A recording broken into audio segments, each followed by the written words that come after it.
Welcome to Matters Financial and Geopolitical from the Frontier. Thank you kindly for stopping by. I always do appreciate it. Let me start with some macro thoughts. The euro is no longer a sell. In fact, it's a buy on dips. I think Draghi has run out of ammunition and the market's sniffing that out. And therefore, I think we could head back as high as 114.50, which was a level that we kept coming back to early in the year. Home thoughts, David Pocock. I'd never get bored of waking up to this view. Thanks, Lower House, for having us for the last few days. It's really beautiful up there. If you've never been there, you should go. Let me put up a photograph of my dearest Hannah in the waiting room as we waited to catch our flight back to Nairobi. And for a few weeks now, I've been the one dropping Hannah off at her bus stop collection point, and that 20 to 30 minutes in the car together is so precious. Sometimes I feel I'm holding a Fabergé egg and I could drop it at any moment. Today she was dressed up like a fairy and I was so intoxicated, and she knew it. She let me hold her hand and take her to the bus and kissed me. All privileges which are typically withheld now that she's 9 years old, conscious of what her other friends might think, but today I managed to break through that. It's like I'm a happy bunny. Been reading some Greene, a book where he's visiting Sierra Leone, West Africa. But the quotations that I picked up were: champagne, if you're seeking the truth, is better than a lie detector. I have loved no part of the world like this. I have loved no woman as I love you. You're my human Africa. I love your smell as I love these smells. I love your dark bush as I love the bush here. You change with the light as this place does, so that one all the time is loving something different and yet the same. I want to spill myself out into you as I want to die here. And finally, there is always one moment in childhood when the door opens and lets the future in. Political reflections, Hillary Clinton's very good year. This is Bloomberg View. And I think she's clearly going to be the next president of the United States of America. Furthermore, she clearly has an iron constitution. You remember she was interviewed for close to 10 hours. That Libya inquiry, never once asked to go to the ladies. What are Turkish troops doing in northern Iraq, asks Dexter Filkins.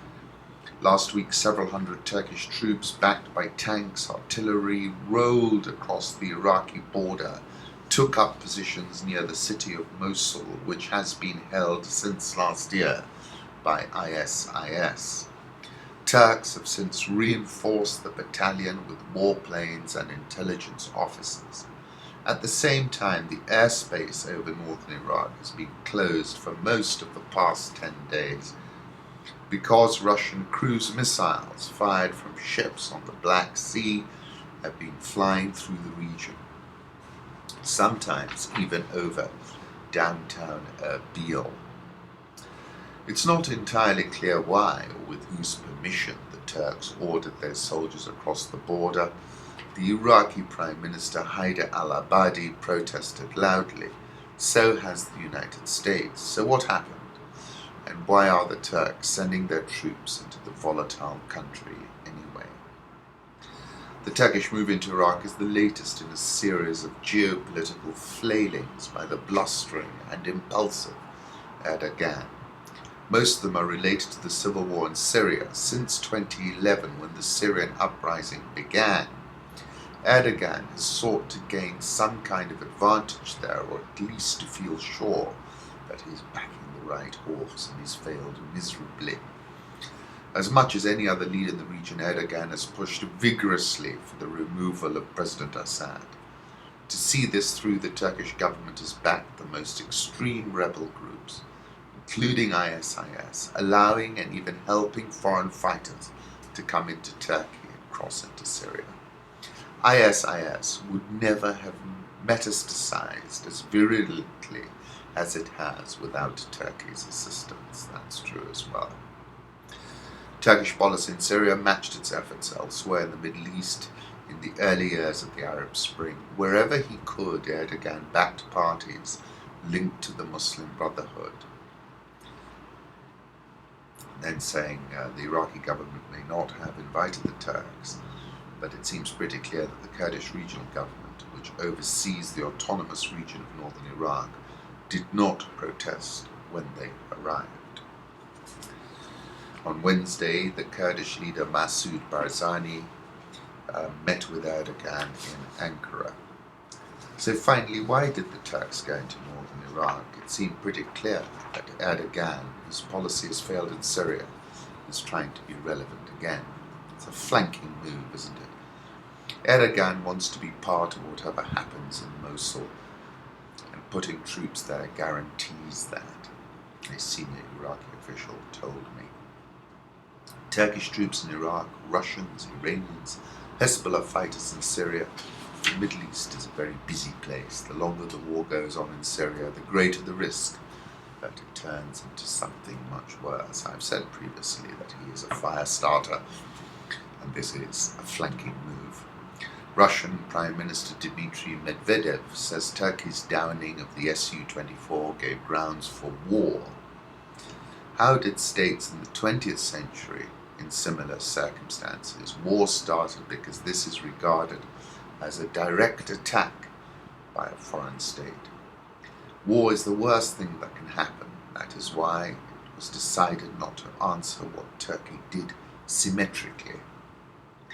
But despite Russia's decision not to retaliate with military action, Mr. Medvedev said Turkey had violated all the norms of international law and committed an aggression towards our country. This, he said, gave Russia casus belli, in other words, calls for military actions. The Saudi Arabia's royal family is to select the West's moderate jihadists who will take over Syria. The Saudi royal family, Saudi Arabia's royals, have called together a meeting on December the 15th in Riyadh, and essentially they will announce after the conference which groups will have the West's blessings in this matter. Pretty extraordinary scenario, really, when you think about it. Trevor Noah says Donald Trump is the white ISIS. Take a second to think about what he said here. Republican presidential frontrunner Donald J. Trump wants to ban every single person from the world's second largest religion from entering the United States of America. Every doctor, every scientist, and even Zayn Malik. You really want to piss off One Direction fans? You want a real insurgency on your hands? Asked Trevor now, put up a photograph of the real Donald Trump from the back. Ai Weiwei in Melbourne. I have to make people understand we're not different. We are all created equal. The internet has given him a sense of belonging. I can spend day and night on the internet and talk to people and exchange ideas. He says the feeling is a kind of numbness, but also one of immense power, of energy, imagination, and a burning desire to communicate. In human history, there's never been a moment like this. Warhol's famous phrase, "In the future everyone will be world famous for 15 minutes, seems to foreshadow this era of around-the-clock social media. A says the artist was 50 years ahead of his time. And what's happening on Twitter was exactly like his writing, punchy, pointed, from brilliant ideas to very stupid sentences. And selfies, he did that a long time ago. If there is anything the two artists share, says Ai Weiwei, it is this: he loved his time." Let me put up a photograph of an installation that was in the Hirshhorn that I came across of Ai Weiwei. What's in a name? It's very impactful. A name is the first and final marker of individual rights, one fixed part of the ever-changing human world. A name is the most basic characteristic of our human rights. No matter how poor or how rich, all living people have a name, and it is endowed with good wishes and the expectant blessings of kindness and virtue. International markets Look at this. Bitcoin hits highs on possible unmasking of its creator. Like the digital currency, the rally is a mystery. Let's move on to the currency markets. Euro 110.05 when I walked in, now 109.94. Dollar index 97.46. Japanese yen 121.68. Swissy 0.9848. Pound, big move yesterday, now trading 151.73. Aussie, big move overnight, now at 0.7282. India rupee 66.815. South Korean won 1178.90. Rial 374.35. Egyptian pound 783.01. And the South African rand all over the shop, now at 15.11. And I'm going to come to that in a moment. Dollar index, let me put up a 3-month chart. I see a stronger euro notwithstanding a rate hike out of the US. And therefore I think it's going to struggle right now. Holger again, euro is a risk-off currency as the correlation between euro and the fear index. The VIX highlights, have a look at his correlation, and he's not wrong. Euro dollar, I think I'll put up a 3-month chart, I think you buy that on dips. Let's move on to the commodity markets. Gold trading at 1073.15. I don't think it's going to run away to the top side.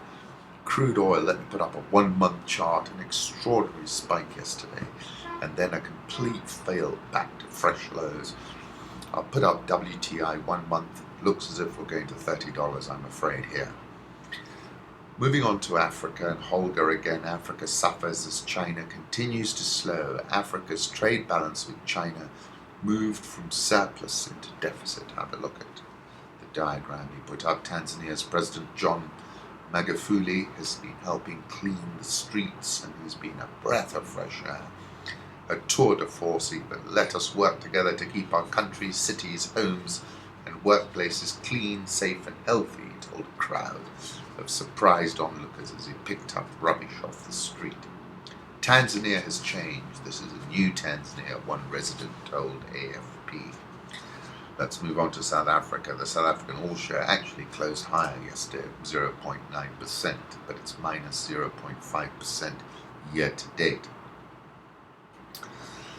Now, the South African President Jacob Zuma has removed his finance minister Nalaha Nene from his position on Wednesday, sending the currency tumbling.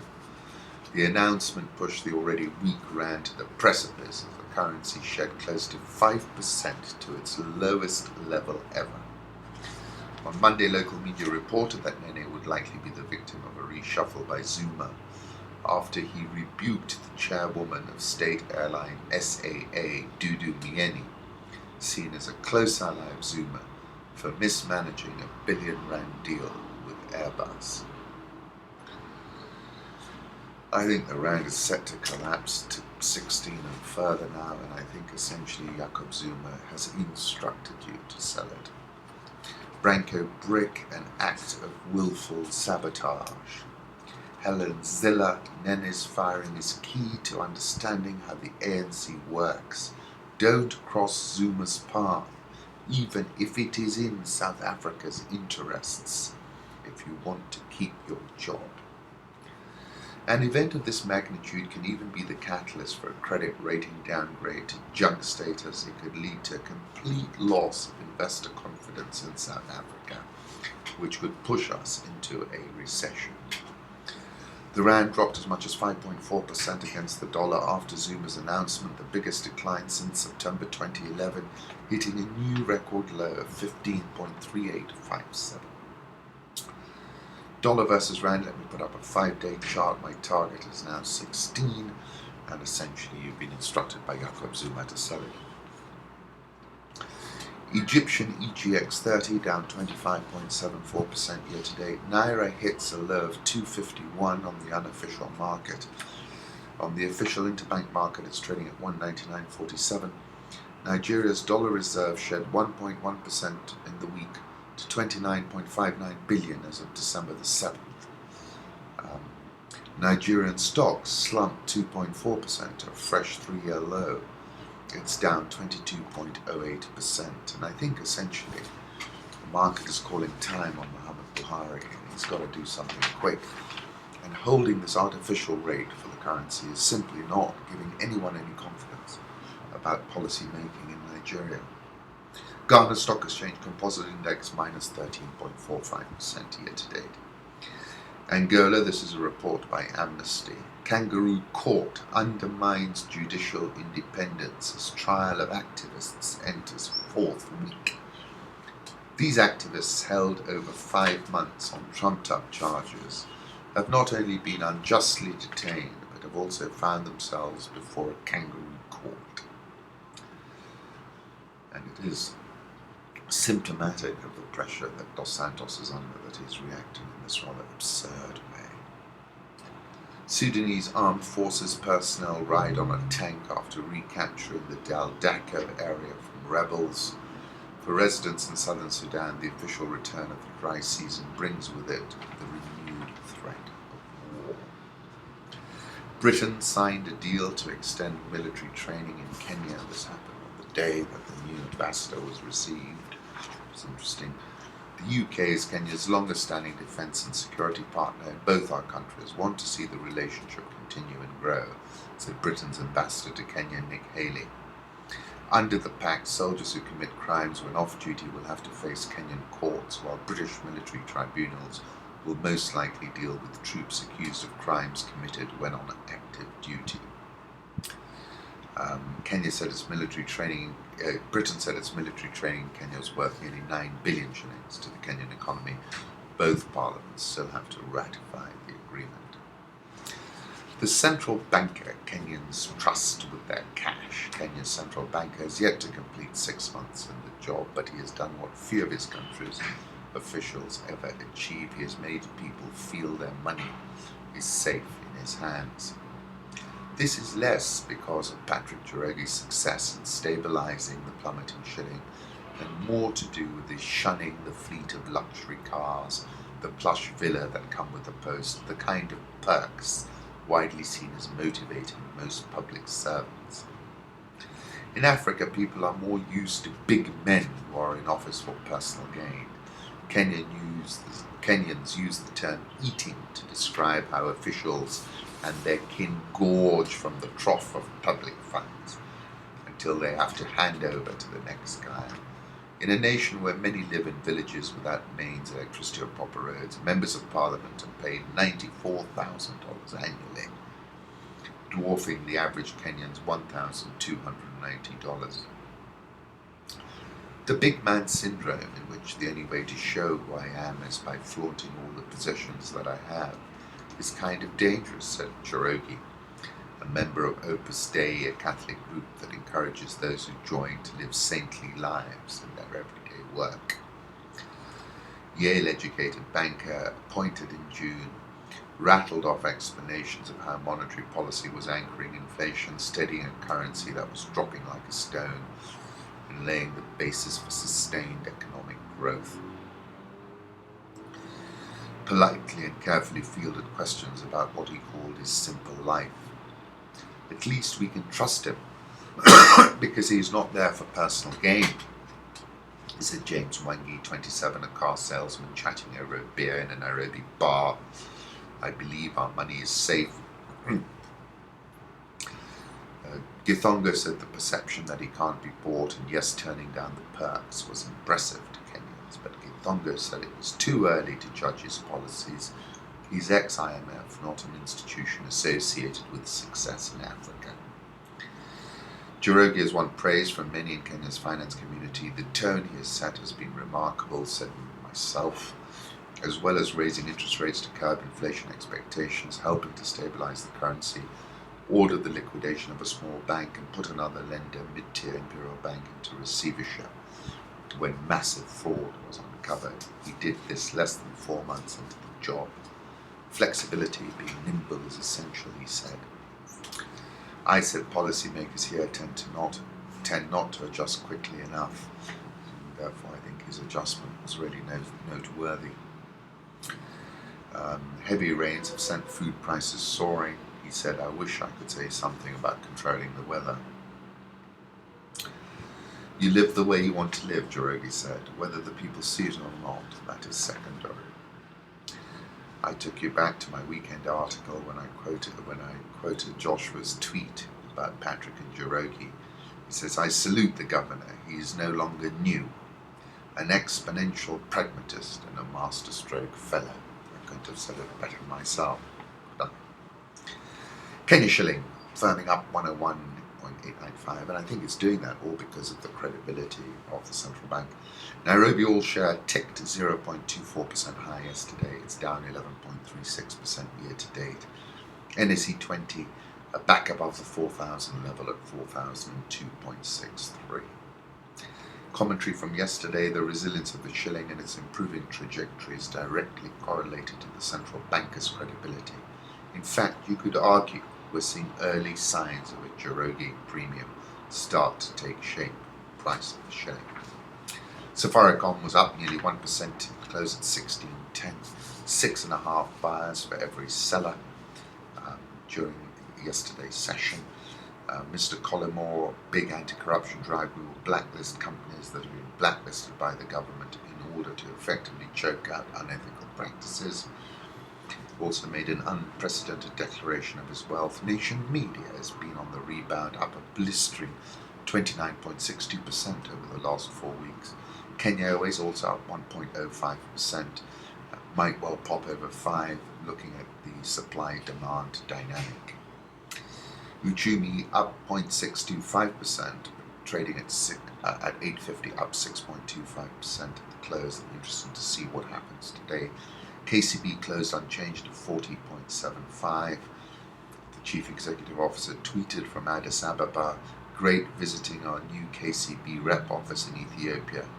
Ethiopia is one of the fastest growing non-oil economies in the world.